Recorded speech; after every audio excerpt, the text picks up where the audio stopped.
All right, so welcome everybody. We got the Tonic 7 here, and we're going to start this weekly thing. It's eventually going to be a live stream, perhaps starting next week, where those of us that are available to get together to talk about subjects of interest using our little crew of truth seekers, where we all have different areas of expertise and knowledge and life experience that we can all kind of combine to discuss the issues of the day in a way that I don't think you're going to find a lot of other places. So without further ado, today we're going to talk about climate change, because that's one of those things that this perennial justification for government overreach, because the world's going to burn up into a flaming fireball and everyone's going to die if we don't give the government all the power that they need in order to prevent that catastrophe.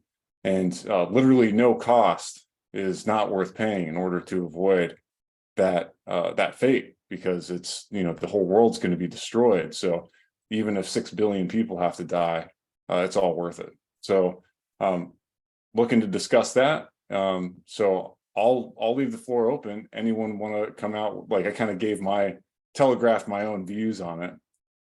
So if anybody else wants to follow and come in and share thoughts. Is there anyone here who believes that carbon dioxide is the sole factor affecting the change in the Earth's climate over time? No. Yeah, I think we're not gonna have a very diverse range of of views here.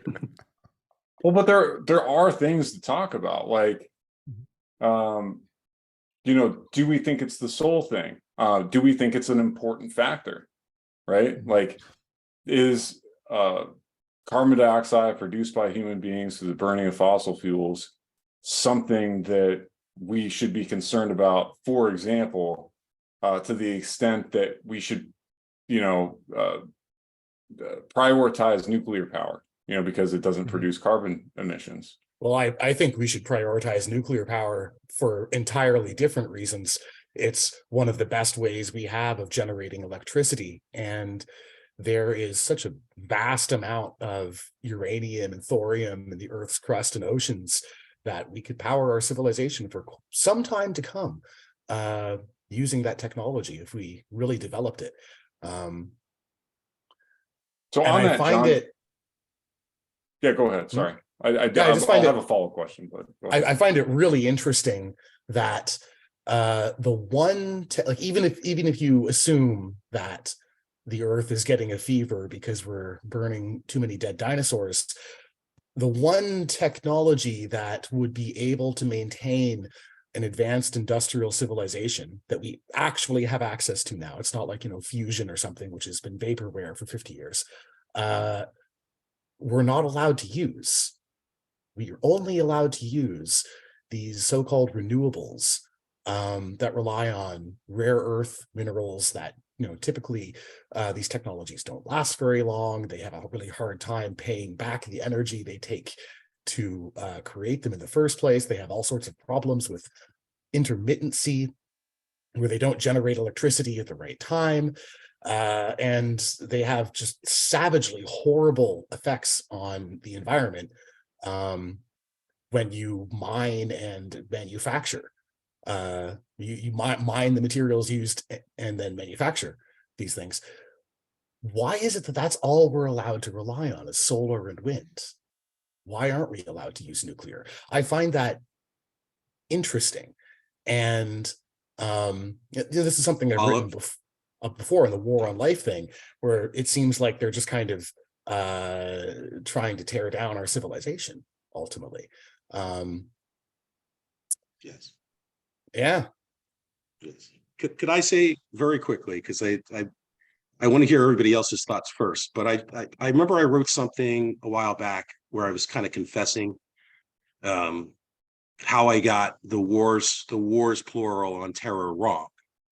And I have to say that climate change, anthropogenic climate change, is something that I smelled right from the beginning was a total racket. I never for one moment believed in any of it, because I thought it had all of the qualities of a scam but also something else. Like the best scams are run on people that are caught up in a cult. And I smell cult all over it. And like, that's all I want to say for now, but I do want to explore the idea of like how certain kinds of scams can only operate with true believers. Yeah, And maybe like, I can. Yeah, go ahead. Sorry, go Yes, ahead. please. No, please. Yeah, no, I was just gonna say something about the cult issue, because I think, I mean, the whole we can already see, you know, with what John said, Mark said, and Grant said, that this topic is so multifaceted, right? So that it's just there's so many directions you can get into, like the energy question, renewables, all of that.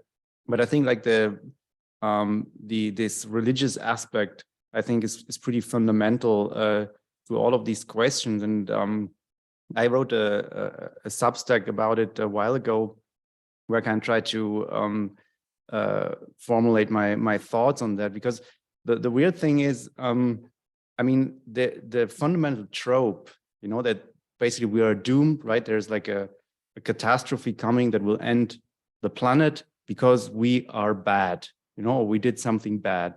I mean, this is an age-old idea, right? This has been around forever. This is, you know, like with all the millennialist movements, apocalyptic things in religion, all kinds of, it's like everywhere, you know, like humans do bad stuff, you know, like they get whacked, you know, by weather, storms, you know, like catastrophe, volcanoes, you know, like plagues, the whole thing, right? So yeah, exactly. And so that's everywhere in religious thinking, not just in Christianity, Revelation and stuff. It's like it's everywhere. And yeah, just make sure to sacrifice as many children on top of the pyramid, and the sun will rise tomorrow. Yeah, I mean, the responses are like different, right? How people like thought they could like deal with that stuff, you know. But I was just making the point, you know, it's nothing new, right? That this idea is very old and it's been around forever. But I found it interesting that, you know, with the climate change stuff, it's a weird materialist edition of that thing, right? So it's not that, you know, we sinned, you know, therefore we get whacked by God, you know, or something like that. It is like we sinned, but by sinning we literally, you know, like by way of like this material thing, CO2 or greenhouse gases, we literally like bring the apocalypse upon ourselves in a materialist kind of way, right? And I find just that's pretty stunning, actually, because there's this idea that first of all, we can do that. You know, we do have the power to usher in the apocalypse just ourselves. You know, there's no like God or whatever involved. And also we can like save ourselves, you know, like avoid the apocalypse. So there's these two things integrated into this idea. And so it's almost like a materialist edition of an apocalyptic cult. And I just wanted to make the point, you know, before we go into the other aspects, that there's something very deep, it seems to me, behind all that. And that might also be a reason why it works so well, right? Because there's something to it, to this idea, although it's like twisted in a sort of materialist way, that is like has been around forever, right? Well, let me put on my own apocalypticist hat and say that by engaging in the kind of climate change policies, that is the sin that will bring about the apocalypse. Like you think about the guys that, let's say, there's so many ways this could go about, right? They could try to blot out the sun in order to stop global warming and institute a massive like ice age, or they could like John was saying, by refusing to use nuclear energy and going with these renewables, completely devastate civilization as we know it and bring us back to the Stone Age. They could ignore other threats like asteroids or comet bombardments, and then we get caught unawares one day, and again, civilization gets destroyed. So maybe there's something to that, you know. Well, that reminds me of Harrison. It's inescapable. So Grant had a piece, I think a couple of weeks ago, where he was talking about reality debt, And that kind of reminds me of that, where, because one thing that you'll hear if in debate with climate change enjoyers is that, well, they'll say, okay, even if it's not true, even what is the possible downside of moving towards renewable energy, of instituting all of these wonderful changes, the 15-minute cities, just all of it. Even if it's all based on a lie, but we make the world a better place, how is that a bad thing? And I've always thought that, well, you can't make the world a better place based on a lie. If your actions are being determined by something which is not true, you'll drive off a cliff one way or the other. It's inevitable. Exactly how that happens is, going to be quite contingent. But there are so many kinds of disasters. And like, as you said, Harrison, it could be that you are blind to actual threats, an oncoming ice age, for example. It could be that the technological steps you take end up being enormously counterproductive. Yeah, I would say that you could, but you would have to get incredibly lucky. Like if you're not pursuing truth and you're making decisions based on a misunderstanding of the truth, something unforeseen would have to happen to make that work out in the end, which would just take a tremendous amount of luck. I wanted to know, you mentioned thorium. I know you're not a nuclear physicist, but you got some chops. I've seen some stuff about how that could be developed into a viable, even safer technology, and that the whole reason they used uranium in the first place is that it was easier to enrich and to produce nuclear weapons. Any of you guys have any thoughts of that, a background on that? I haven't read about it for years and years and years, but it's something I've always kind of been curious about. Yeah, that's about my state of knowledge when it comes to thorium, is that the technology was promising. It was not invested in because you couldn't use thorium reactors as bomb material factories. I understand there are some technical hurdles, but I shouldn't imagine they're intractable if you throw the resources at them necessary to develop it. Yeah, easier than fusion. Presumably, yes. Yeah. Well, just a quick note on nuclear. It's actually, if you look at it just from a kind of political, almost cynical, but just almost PR angle, nuclear is the way of kind of bridging the gap between the two camps, right? Because you can make a standard climate change argument for it, but you can also be like John, be totally for nuclear without believing in any of the climate change, talking points. So that leads me to conclude the same thing that John does. It's like, well, why is everyone so against nuclear then? Like, why are the climate change guys so against it? It's because there's another agenda. There are other motivations behind it besides, or maybe even instead of the explicit ones that we hear about, like staving off the catastrophe that will destroy mankind. There's something else going on. I think it's that's Thanatos. what Michael Rectenwald gets in.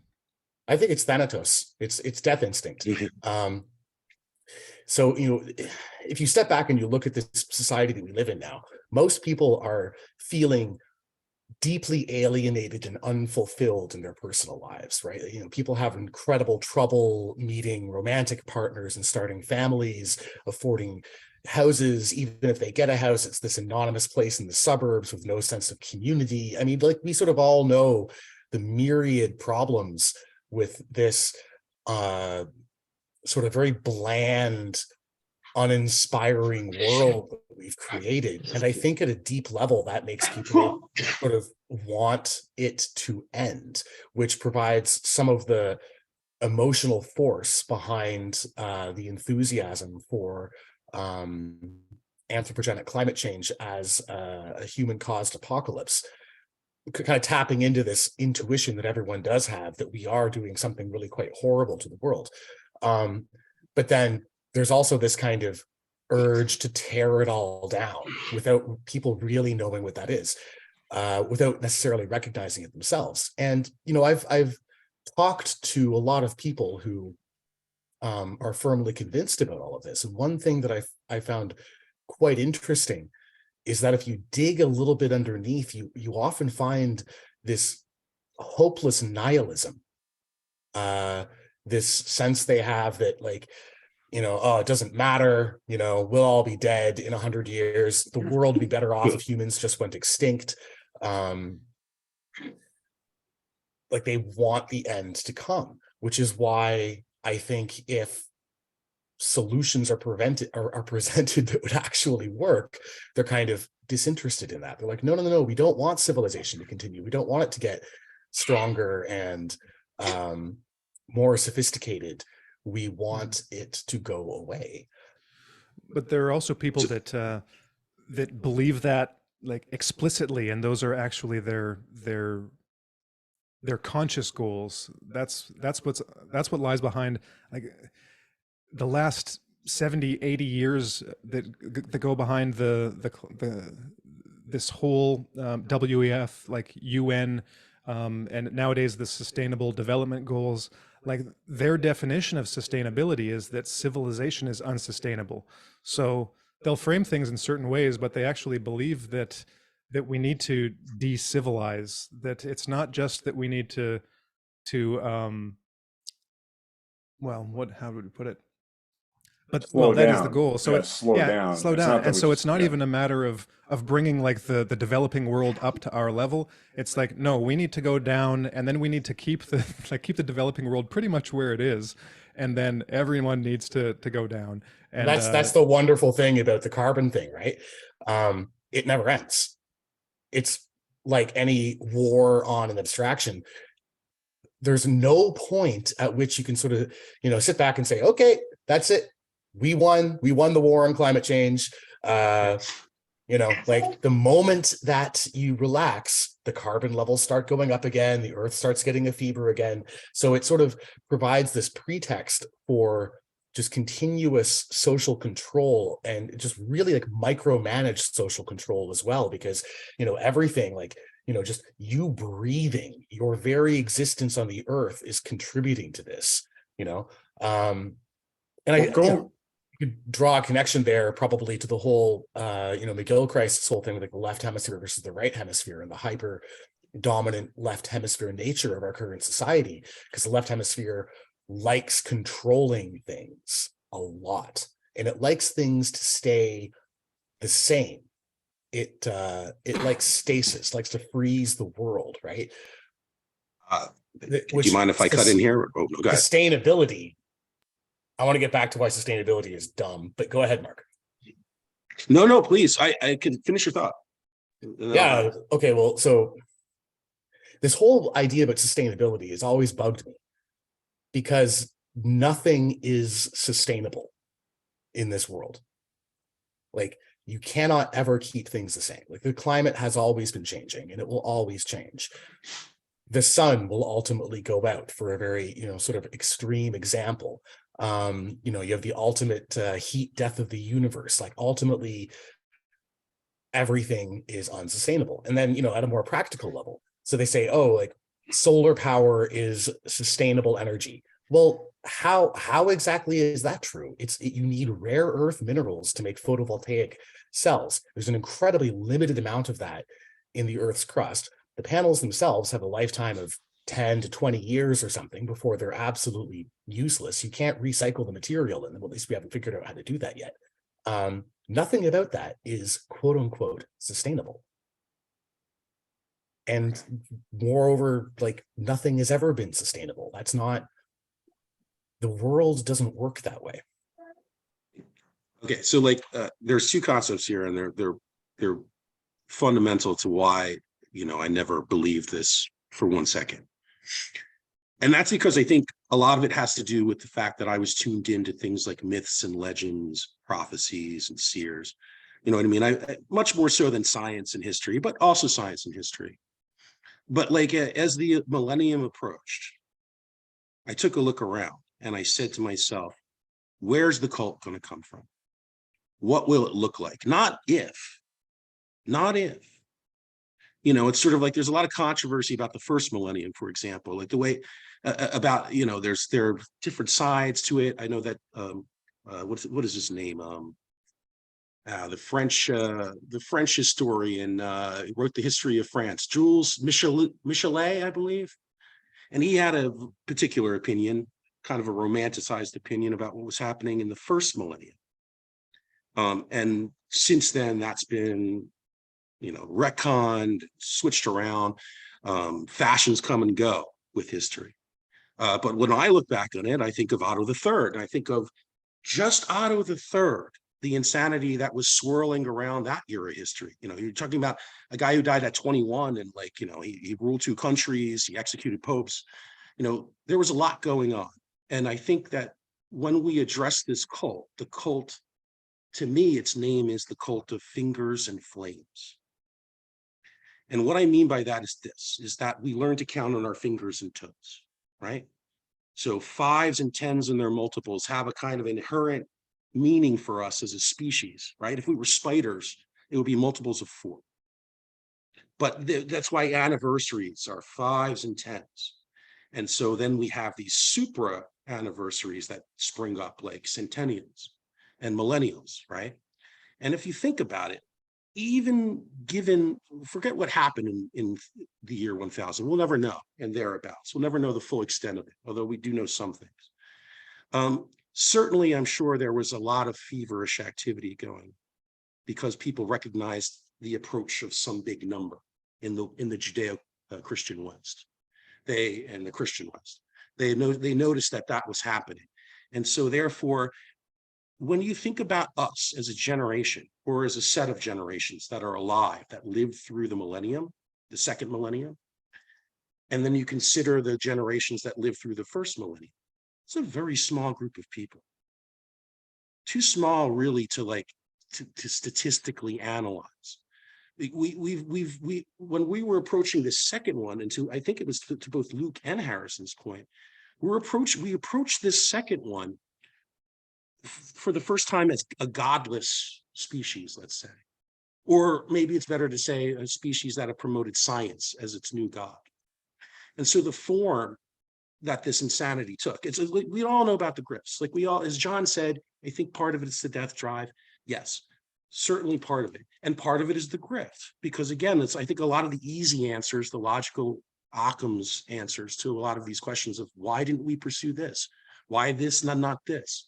I think like a lot of that illogical circuitry can be attributed to the fact that people were wrapped up in a spell. In other words, even the elites, forget the masses for a second, even the elites, I think, were wrapped up in this mania and this spell of this impending date and like the idea of transformation versus destruction. And so they, I think, saw both. To John's point, a lot of them are just almost craving destruction. They want the end to come now. And then there's other people that I think were looking, if you remember Obama's campaign, for example, hope and change. It's talking about transformation, not destruction, transformation. And so and I really even would say things like, we are the ones we've been waiting for, these very millenarian, chiliastic like slogans and images were pouring out of this movement. I think that's like why you see the Venn overlap between the woke and the climate cult is a circle, because again they're hoping for transformation. They think fire is destruction, and it is a form of destruction, right? And they're hoping so when they talk about renewables and sustainability, some of them are talking about stasis, but I think other ones are just at an inherent level. Again, it's deep as like counting on our fingers.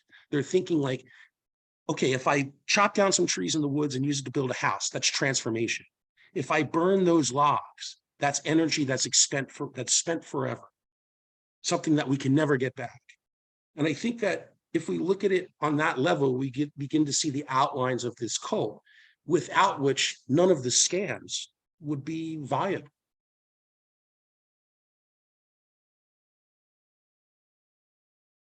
Does anyone want to say anything? Yeah. Hello? So I think there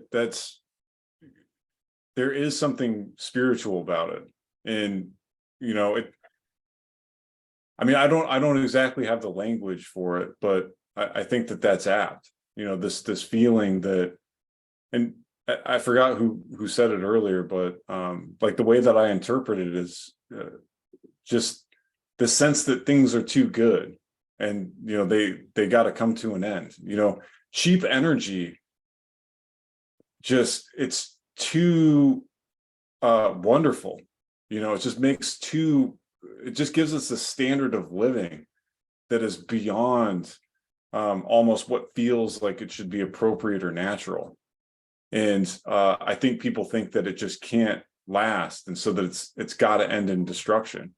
And I think that instinct's actually right in a lot of other circumstances, but in this particular case with fossil fuels, you know, I think there's plenty in order for us to transition into nuclear and then transition into the next thing after, you know, the supplies of uranium go down, you know, over the course of the next few hundred years.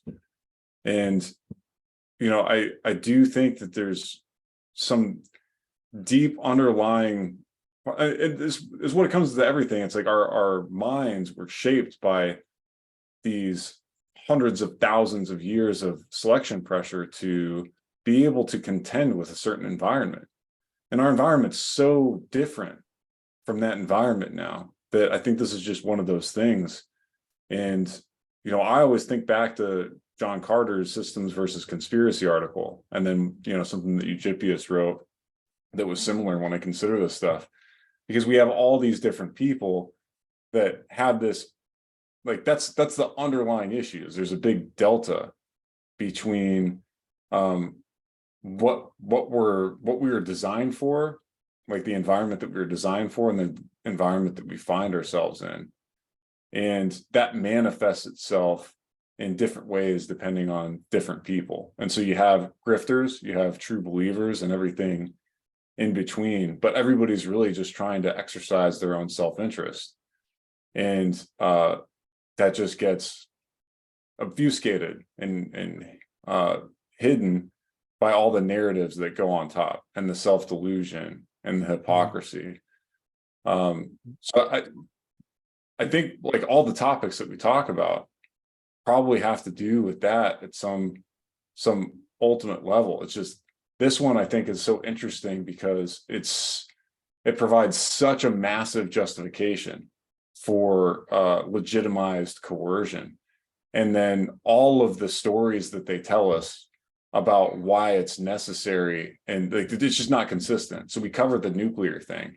Like, nuclear is the obvious solution. It allows us all to agree on something, and yet that's not allowed to be discussed, or it's just, you know, suppressed by the algorithm or whatever. I don't know exactly what happens, but it's not treated as a solution to this problem, even though based on the arguments, it seems like it should be a solution that everyone would be satisfied with. Well, you even have Germany, you know, shutting down its last 3 reactors. And, you know, it also occurs to me that a couple of years ago, this show Dark came out, which was kind of the German version of Stranger Things. And in that show, a nuclear plant is sort of the centerpiece for all of the spooky, creepy stuff that's happening in this town, which kind of looks a little bit like anti-nuclear propaganda. Even so, you know, they're sort of pushing this, like, nuclear is bad and scary message even now, you know. Yeah, I mean, the Dark was great. You know, as you guys know, I'm a German, so it was funny that I recognized all. You know, it might have been a bit for you guys like with Stranger Things. You know, it was literally like this jacket. I wore that jacket, you know, when I was a kid. You know, it was just, they just nailed the time. So that was really great. But I was just wanted to say something about what Grant you said before, because I thought it was very insightful. That actually my sense is as well that that there is a justification for this sense of doom, basically, right? Or this feeling that something's wrong. You know, Harrison, you said that too, and I think that's actually, there is a certain bridge between the camps, I think, because usually it's like, climate deniers, versus like, I don't know, climate fascists, and it's like this huge battle. But I think there's actually some common ground between the camps, and I think some of those people who believe in the climate change thing, they actually they have a genuine feeling, that something is off, and that that there's some disconnect, with as you said, Grant, this huge amount of cheap energy that we have on the one hand, and the stuff we do with it. It's like, I mean, there is it's just, I mean, it's not hard to see that there's so much wrong with our culture and our society, and how we treat nature. Then this whole like global technocratic thing that is also like traditionally like not well received on the left, right? And the original, because much of the stuff originated in Germany, so I kind of lived through the early stages of all that nature stuff, and it kind of began, as more like localized like nature protection initiatives, and it slowly got taken over basically by those technocrats, so suddenly it wasn't like, okay, there's a guy who goes to the woods, with his camera and likes watching birds, and he's upset, because some company comes and burns the forest or whatever. That's how it began. But now it's like this globalized, massive, huge in climate industrial complex, thing, where there's like so much money to be made, and it's all these policies, and it's about power and like high level interventions, and all of that, scaling up. And I think it's kind of strange, but I think there are people even on the left, even those who like lean towards like accepting the climate change thing, that are actually also critical of that, and of this like globalist approach, say. And I can see that, when I follow some of the people who are more on the left, but we're pretty smart, and so I think there might be a way to, from both sides, basically to approach this in a more mature way. And lastly, about the renewables, let me just say, because that too was, I mean, I don't know what it is about the Germans that they always like come up with shit, and the whole world like kind of gets Started with Otto the Third. Yeah. And but the renewable stuff, I lived next to like a wind turbine, like it was like, I think 1.5 kilometers away from where we used to live. And I can tell you, this is just a total nightmare. I mean, these things, it's people who have never seen it, they just cannot believe, how loud they are. They just they disrupt your sleep, they blink, they throw shadows, that it's like a stroboscopic effect, it drives you mad, and all of these things. And there's the issue with infrasound, that now it is denied, but just a couple of years ago in Germany, even mainstream media, and doctors try to raise awareness, that actually people are, getting cancer and getting sick, wherever these wind turbines are, because there's some infrasound thing going on. And it's just heartbreaking, what this does to the inhabitants. I mean, for us, it wasn't that bad because it was only 3, and they were like at least 1.5 kilometers away. But, if you have 5 that are like a kilometer away, and I mean, it's just horrible. And these things also don't work, I mean, it's just, I think the latest numbers I got somewhere from Germany was like that they produced like 13% of their rated capacity of energy, so basically nothing. Right, but then they get all the subsidies, and it's just, and then it's funny, like Germany, they call it they because you have this energy like thing where they trade energy, right? And so the prices go up and down and stuff, and they actually have to pay, like they call it negative price. So they trade it at a negative price if they produce too much energy, because suddenly the wind blows, and then they pay basically Poland, to to get the energy, because otherwise it would like fry the grid. So they actually have to pay to get rid of their energy, because the fluctuations are just so massive. And it just does not make any sense, like however you look at it, you know, and the same for solar. So just to finish this off, renewables is when you look into it, and it's a total scam, you know, it's just, you cannot put it any other way. I mean, there's just people getting rich of it via subsidies and their buddies in politics and stuff. And yeah, so that's really a huge aspect of this renewable thing, the scammy nature of it, people getting rich, but it's crazy because it just doesn't work at all. So just to build on one of the things you said there, from a technical standpoint, Elgato Malo had a really good post several months ago talking about the problem with intermittency in so-called renewable energy sources. And with wind power in particular, he showed the power response curve, like the power generation response curve for wind speed. So below a certain speed, it just drops off, but you get no power at all, because you need enough to actually make the turbine turn.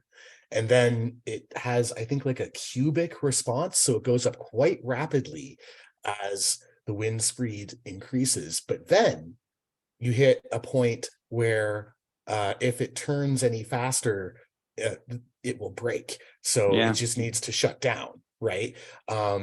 So it's as a way of generating electricity, it is extremely variable. And the same, of course, is true with solar due to the day-night cycle and cloud cover and things like that. And because like that doesn't actually match the way that people use electricity, then you need to balance out the grid, because just how the technology works, there needs to be exactly the same amount of electricity being used as is being generated at any given time, or you start breaking everything. So you need to be able to spin up the power generation from other sources in order to compensate for the intermittency in the renewables. But there's only one way to do that. Turns out nuclear can't do that, because you can't just like turn off a nuclear power station or turn it on in like a day, right? Or in like a second. Like it takes like a couple of days. So basically natural gas, coal, and like hydrocarbons essentially are the only way of doing it. So if you fill up your grid with solar and wind, you actually push out nuclear, and the only thing you can use are fossil fuels to balance things out, which is hilariously counterproductive. Yeah, I mean, that's, you know, the Germans like. Sorry, I found this article really great, because it just put it in such concise, clearly stated terms. And I remember a couple of days after that, I got into an argument with with one of my sisters, who is, you know, a progressive normie, shall we say, and very firmly believes in all the climate hysteria, and was going on about how electricity prices were going up because of the greedy fossil fuel companies or something like that, and how we needed more solar and wind. And I was like, okay, be quiet for 5 minutes, and I'm going to explain to you, like at a technical level, how this works. And I just kind of related Elgato Malo's post, and she, you know, normally she argues with me quite a bit. In this case, she kind of just blinked and went, "Oh, huh." Like she just never heard it put like that before. And, you know, so those kinds of arguments, I think, can be very effective. You know, one of the problems, just at a practical level, is that almost no one understands how the electrical grid works. Yeah, can I jump in there just for a second? Yeah, exactly. Just to jump in for a second, this is a question for the group. We've all been relating some pretty serious arguments here, and like that's an amazing story that John just told, because I've tried to deploy it myself in the past without success. And I'm not saying that it can't find purchase, that logic cannot find purchase with people, that math can't find purchase. It can, but not with everyone. And like, that's like, in other words, like, imagine that you're someone who's sort of like falling at the feet of someone like Greta Thunberg, for instance, just to take one of these saints, these Latter-day Saints, it's sort of like, how do you convince that person? Like, do you think any of our arguments would take root in the what I would call the core of the problem, the hardcore chiliastic, millenarian cult members? Like, how do you, and this is just a wider question too, it's just like, how do you deprogram a cult member? And specifically this one, do you think any of these arguments would logic, hold, not or using which is- logic, not using logic, not- not using, no, it's not like that. It's an excellent Is there a question. way to reach someone apart from what I read the Backhat's proposal piece as well, and it's perfectly rational, reasonable, logical, and yet will it work? I don't know. This is the question. So I think that it's kind of the same with any of these beliefs that are associated with class interest. So anything that you have to believe as a member of the professional managerial class, like if you're in that class or you want to be in that class, it's in your self-interest to believe those things. And motivation being the master of reason, they're not going to change their minds unless it's no longer in their interest to believe those things. And so I think ultimately the solutions are long-term and they're political. So I think that actually in America, at least, we have a majority of people that don't buy into this, and they're just able to be gaslit through the vast censorship apparatus that we're subjected to, where billions of dollars get spent in order to portray certain norms that aren't actually normative.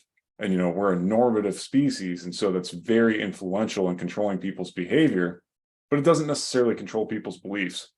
So I think that the majority of people think that this stuff is unreasonable because it's so unreasonable on its face, and the only people that will argue fervently in favor of it are it's in their class interest. So you're not going to convince them with an argument. Like, you essentially have to change what's in their class interest with like a circulation of the elites or something. I definitely agree. But the sort of bizarre thing is that the beliefs that the PMC has made sort of mandatory within itself actually are not in their class interests, in the sense that they are quite obviously going, well, and we can see this happening in real time, right? Like, the institutions are all decaying, they're hemorrhaging the cultural prestige built up over centuries, and just an incredible amount of time, they're no longer able to perform any of their functions. And not in the long run. No, well, even I think in the the medium run, I mean, like, we're already at a place where, for instance, a majority of the population thinks a college degree is not worth it. Just a huge change from just a few years ago. People don't trust doctors anymore. Media, the list goes on and on. And yet they continue. So, like, they're sort of, they've locked themselves into this belief set that is absolutely mandatory to participate in those institutions, but is rapidly destroying those same institutions, which, I don't think it's necessarily as simple as like luxury beliefs disconnected from reality, which are used as social signaling mechanisms. Although I think that does play a role. I think it is because they're miserable. Ultimately, they don't have fulfilling lives. Yeah. And well, I see that as reality exerting itself, and yes, it's going to eventually. It's just how long is it going to take? I think it's inevitable that you can't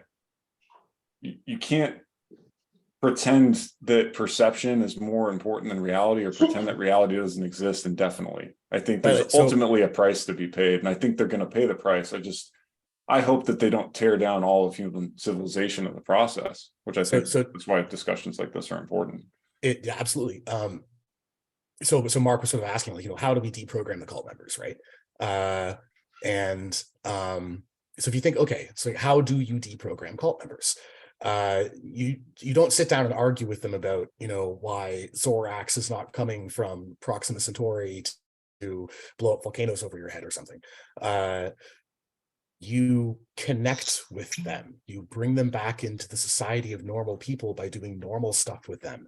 And then you gradually, as you build those emotional connections between yourself and between them and other people who are not in the cult, they normalize, and like maybe they never fully leave behind the beliefs, but they stop acting so insane.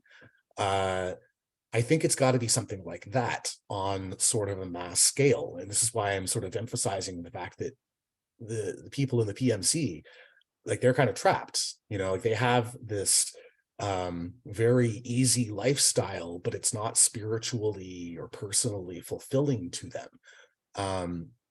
And they're also insulated from people that can provide them with that cognitive parallax. Yes. So I agree 100%. I think one-on-one, like that is the answer. Building connection, because one of the things that locks them into those beliefs is a ridiculous caricature of what the opposition thinks. So like we are all climate deniers, right? By their definition. And so there's an assumption that goes with that if they know you and then find that position out, they all assume that, we're all, strictly speaking, young earth creationists, for example. Paid off by the fossil fuel corporations, want to cut down all the forests and so on. That we don't give a shit about the environment. But that transitions into something that as we kind of are coming up on an hour, I really wanted to touch on, is that I think we care about the environment more than any of these people. Yep. And I think that's amazing. This focus on a tasteless, odorless, clear gas as the enemy allows these, large multinational corporations to pollute in a way that is very meaningfully destructive. Yes. I've been saying this for 20 years. If you look at where environmentalism was like 30 years ago, it was focused on things like deforestation, topsoil depletion, pollution with actual toxic chemicals, like all of these issues, right? And then when anthropogenic climate change, global warming, the scary, tasteless, odorless gas became the only villain, right? Suddenly everyone's focused like a laser on that, and all of these giant corporations are able to say, oh no, don't worry, we're green, we bought carbon credits. Yeah. Look at East Palestine. Like, it's sort of like, yep. You want to talk about an invisible enemy versus they made a black mushroom cloud of toxic chemicals, and the EPA basically just told all those people to grow a fucking pear. Yep. It's ludicrous beyond belief. Don't worry, the water's safe. The environment or people. Yeah. Or I'm sorry, say it again. Yeah, don't worry, the water's safe. You can go back home now and no, the water's safe. Yeah, exactly. Yeah, come down to the river, everybody. Yeah. Don't worry about the microplastics in your food. Don't worry about the birth control and the water supply. Don't worry about the toxic chemicals.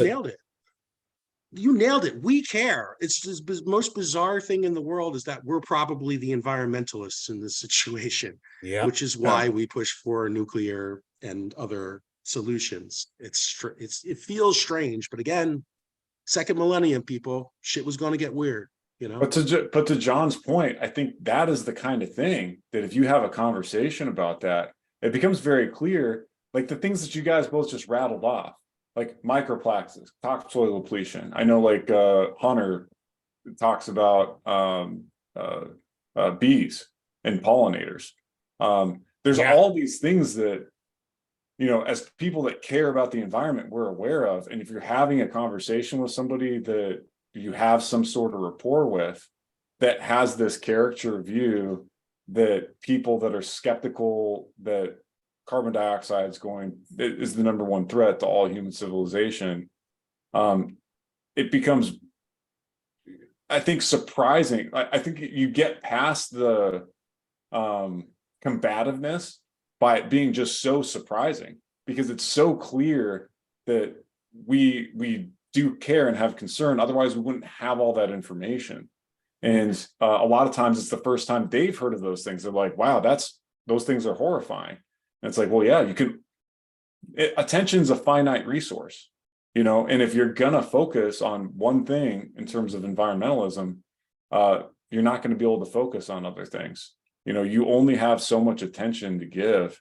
And so I think there's this pervasive idea that, well, And to go back to your reality debt thing, if the thing you're focused on is moreover fake, like you're going to miss all of the real threats that are coming for you. Absolutely. Yeah. To your point, Mark, about or to your question, you know, how to discuss these things.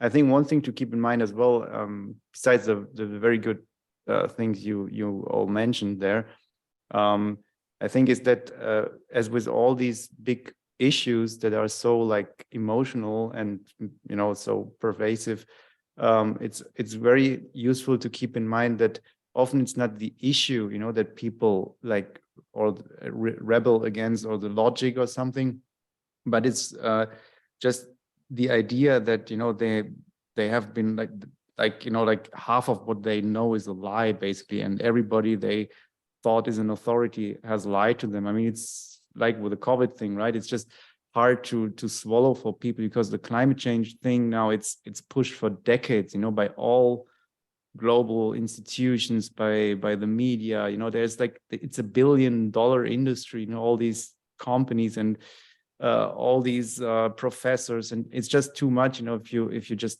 say to people, all right, I mean, listen, this is all a lie, you know. So I think you know, besides engaging and bringing people back into the society of normal people, so to say, I found it useful to argue like about like certain specific points, you know, like rather than like about the whole thing, you know, basically implying that everybody for 30 years now has lied, you know, and so that if you can talk about, you know, wind turbines and how horrible it is to witness how the woods are like, you know, destroyed to build these things, you know, because you need to build roads. I mean, I saw all that, right? And you build roads like through the middle of the forest, you know, because otherwise you can't build these things, and you just destroy the forest, you know, to save the environment, you destroy nature, you know, so to say.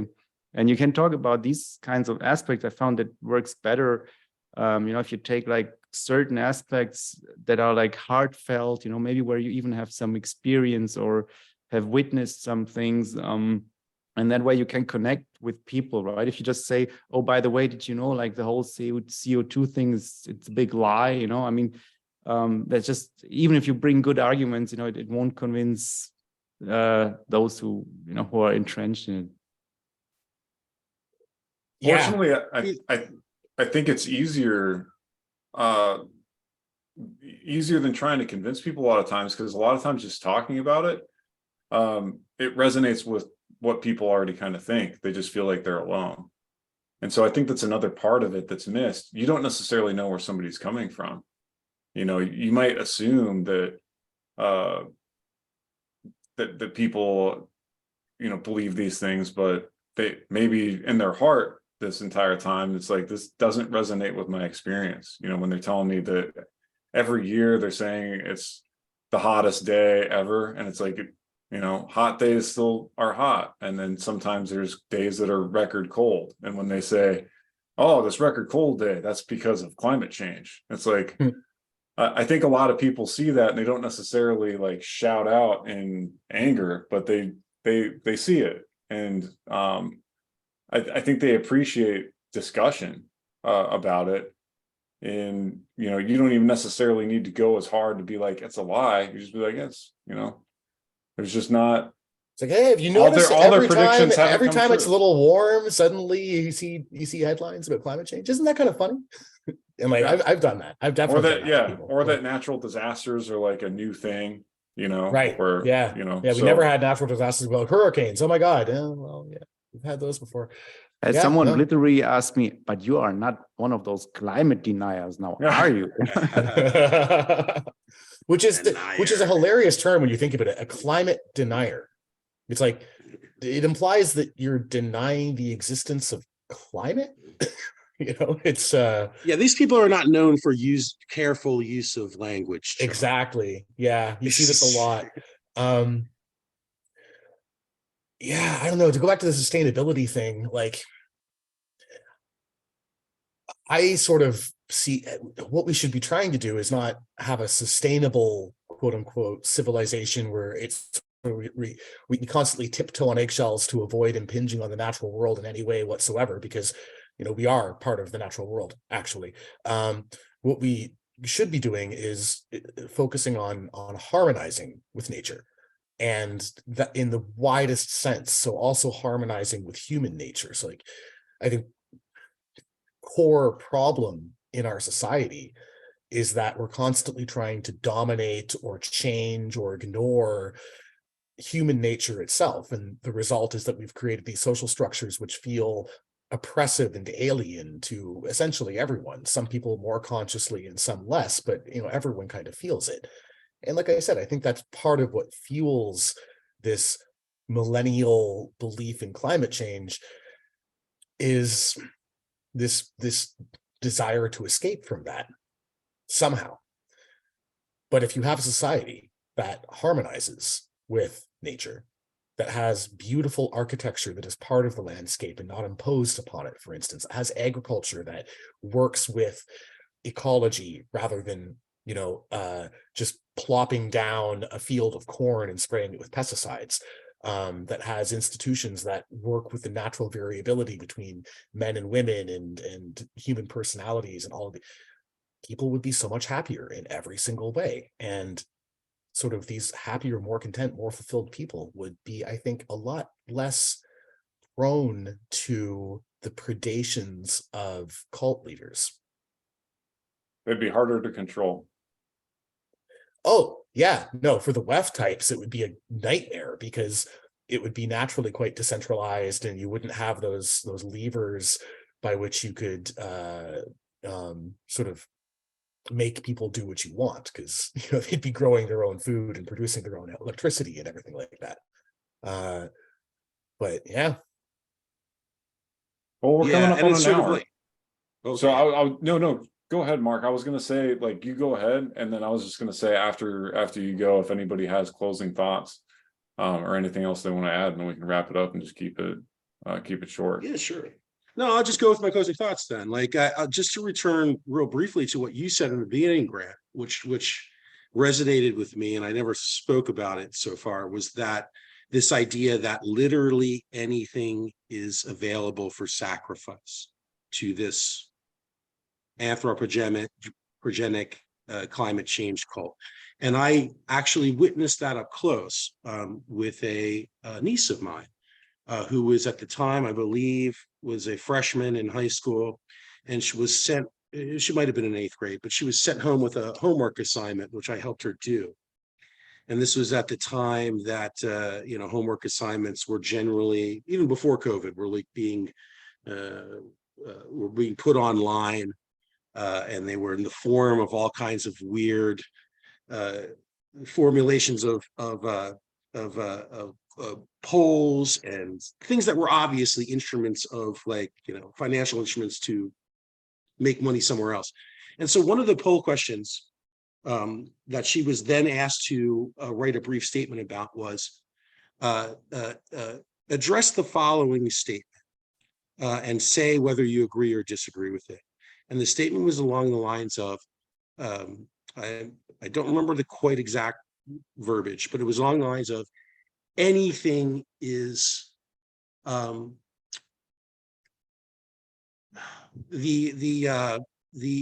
protection of the environment is worth any cost. It was something simple like that, where it was just sort of like, and I turned to her and I looked at her and I said to her, what if the cost was my life? And she looked at me in a different way for the first time, because like she realized a thing. She realized that, like, yeah, they're saying any cost. And like, they're not talking about costs at all. And I think that maybe that's one way to approach this, and say, like, when people are proposing things like that to you, these black and white proposals, you really need to look through it and say, what are they really saying when they say, at all costs, you must do what I say? And that's it.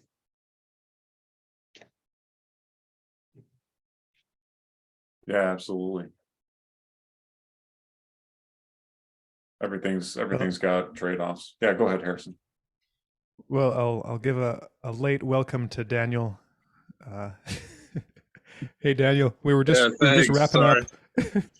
Your Got closing my thoughts? usual tech issues, so All right. Well, I just had one closing thought to sum up kind of a thread that's kind of come in a few times, is this idea of going against nature and against human nature in general. So when you don't have an objective like understanding of what human nature is, and you implement any kind of either policy or just goal or plan that goes against human nature, it's going to lead to a kind of repressive, authoritarian, like controlling aspect. Because if you're trying to do something that goes completely against someone's nature, the only way that you can even attempt to get them to do it is to beat them into submission until they do it. And when you're going against nature, this is what I kind of sometimes call like the Mao principle. It's like the kind of what was Mao's thing? The great I've got a mind blank. The great leap forward. Great leap forward. Yeah, great leap forward. Right. So you've got these policies that are inherently impossible. And so what's the only way to make an impossible policy go forward, or to achieve an impossible goal? Well, you just have to keep trying, and you have to push people harder and harder. And that ties in with human nature as well. Then you have to basically force them and torture them and create this insane system of incentives and disincentives, where it's pretty much the disincentive is, well, you're going to die, or we're going to kill you.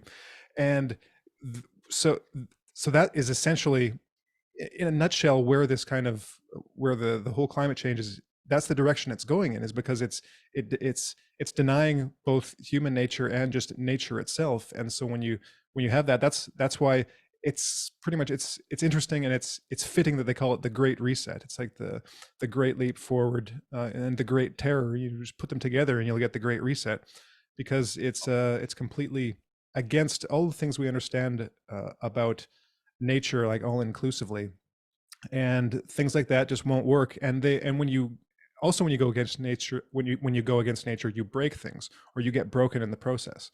So it's just that's my optimistic take on the whole topic. Closing thoughts. I always say real quick to add, you said that you got to force people, threat, you're going to die, or or not be able to feed yourself. But also, I mean, there's like the whole psychological thing of, I guess, brainwashing kids from an early age to hate themselves and their own nature. That's another way you go against nature, is teach people their nature is something to be abhorred and overcome or whatever, and then sell them some false substitute, and they're alienated from who they really are, so they go along with it. And then they amputate and mutilate themselves against their own nature, and that's the end of that genetic line. Yep.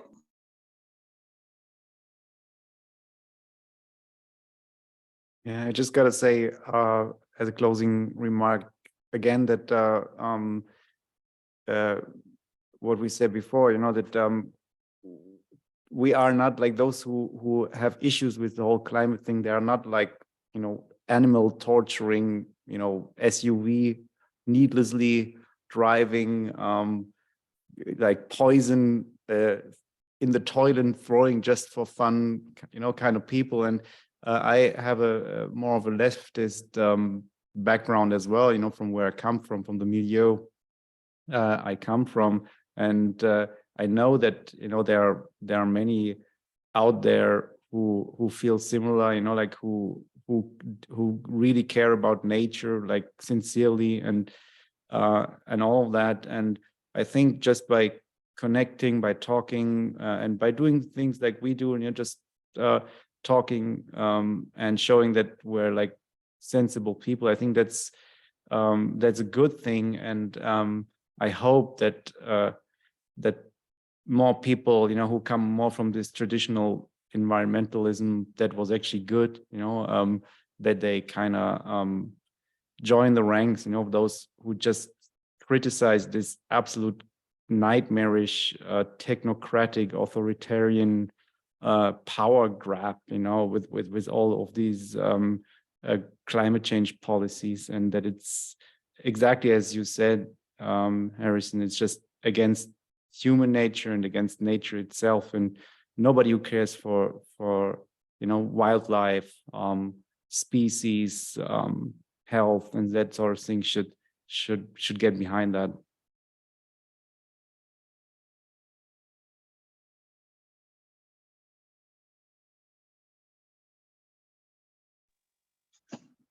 Speak for already yourself about not wanting to destroy wildlife. That's my whole goal is like to go out on the highway and just run caribou over. No, I mean, of course, nobody does that. You know, it's just, I guess it's a straw man that's set up a lot of times like that.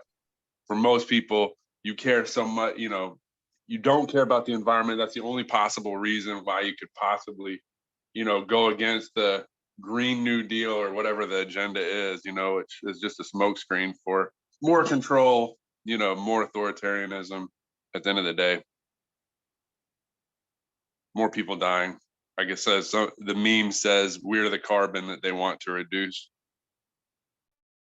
Yeah. It also Absolutely. says, I think, I keep trying to follow the science, but I keep following the money instead. Or something like that. Yeah. I mean, That's science perfect right there. supposed to be all about controlling bias, but that's been lost. I think that everything comes down to nature and understanding our nature so that we can work with it. Not just this topic. I think that's kind of everything. The denial that there's a nature or that we have enough power as human beings, that we're above nature and apart from it, and that we can use this power to make it bend to our will. And you know, perhaps there's some rules that we can bend, but there's some that will not be broken. And if we try, reality will force us to accept our failure in spectacular terms. Maybe not us, you know, like John Maynard Keynes said, in the long run, we're all dead. But, you know, if not us, then our progeny. And that idea that we're a part of nature, I think, ties into all this, where it's, you know, the people that are so supportive of this idea, and like we've talked about it in terms of death drive and the idea that there's too many people and that civilization is not sustainable. I think a lot of people that come from this, that have this unconstrained view of human civilization and society and nature, kind of see us as a plague upon the planet, that, you know, nature would be better off without humanity. And it's such a perversion of the truth, because we're a part of nature. And so it's not that nature and the world is here for us to enjoy. It's that we are a part of it. And if we're to enjoy it, we have to respect those rules and understand how we fit within it and understand ourselves. And you know, a part of doing that optimally is going to be using fossil fuels. You know, it can be done in a manner that makes the world, frankly, a better place for the vast majority of human beings, but also the planet. And that gets glossed over, like in people that have personal experience, like Lucian, you know, with the wind turbines. I think, you know, many people, every rock you look under, anybody who has experience with renewables and the dark side of how those rare earths get mined, and just from every step along the way, the energy might come from a place that's more or less renewable, like the wind or the sun, but you aren't able to extract and use that energy without expending other finite resources. And there are tremendous costs, human costs and natural costs in that get swept under the rug in the name of self-interest from people that are delusional, that don't understand their nature, don't understand that ultimately we're all self-interested, and that given the opportunity, we will lie to ourselves and others in order to advance that interest. And I think that's what the climate focus on CO2 is ultimately about. The evidence just, I don't think, supports any other thing. And I'll leave my thoughts at that and let John close us out. humanity is not a plague on this planet.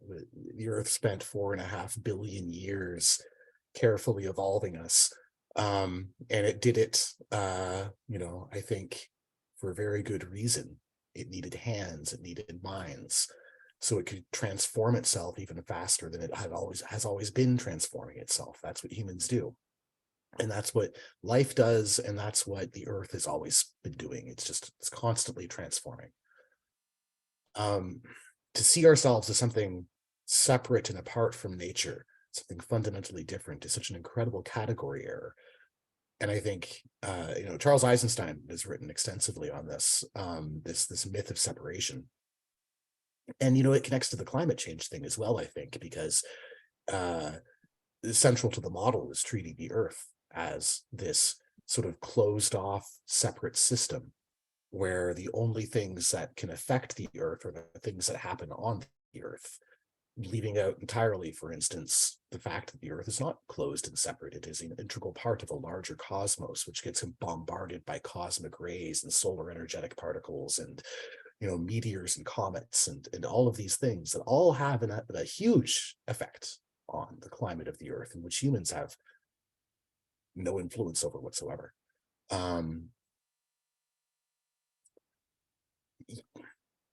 Yeah, you know, we're here, humans are here for a reason, and to imagine that we need to be sequestered off or removed in order to protect the Earth, I think is not to see it in the right way. We're here to make the Earth more what it has always been trying to be.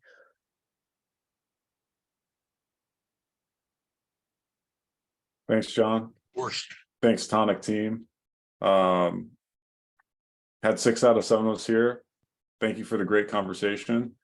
And we'll be trying to keep on doing it once a week for whoever's available, trying to pick another interesting topic to talk about. It's an honor and a pleasure, gentlemen. We'll go ahead and stop the recording and we can say our proper goodbyes. It's been fun.